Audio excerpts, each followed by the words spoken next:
they get close to the end. Now they can see the camp, and I halted them. There was only one way to end such a march. It was pointless, perhaps, but I decided to make the final gesture. Bringing them to attention, I ordered them to slope arms and to march by the left to attention. I sensed their appreciation as their shoulders went back. This was the way they always returned to camp.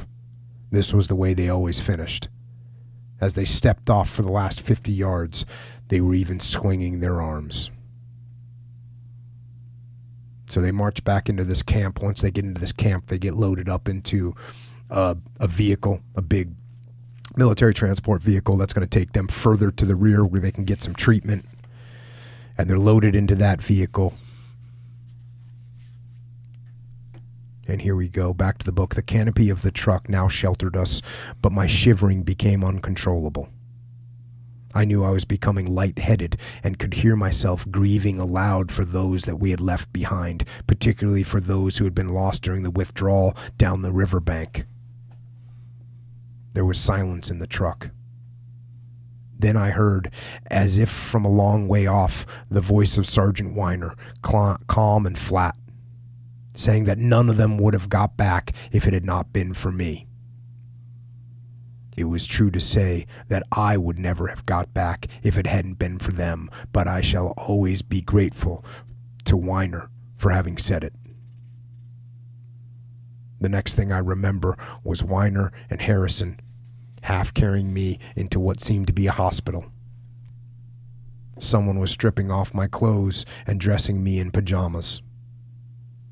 Then I felt the prick of a needle in my arm.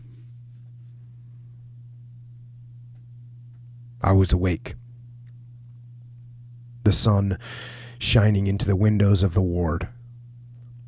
An orderly brought tea and food on a tray. I lay between the clean sheets, looking at the torn and filthy garments on the chair by the side of the bed. There was nothing wrong with me now. I saw that my hand was wrapped in a clean bandage. When the nursing orderly came to remove the tray, he brought me the message that a soldier was waiting in the corridor to see me. As soon as the orderly left the room, I slipped out of bed and put on my clothes and went out into the corridor. Waiting there was Harrison, a broad smile on his face, telling me that Captain Gray and Mr. Elkins had turned up with 8 of the missing men. Another 20 stragglers had also arrived from somewhere or another. But that was the lot. That was the battalion. 3 officers and 43 soldiers. We walked out the door of the hospital side by side.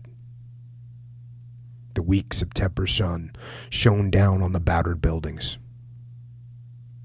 Away in the distance, the dull rumble of the battle still rolled down from the north.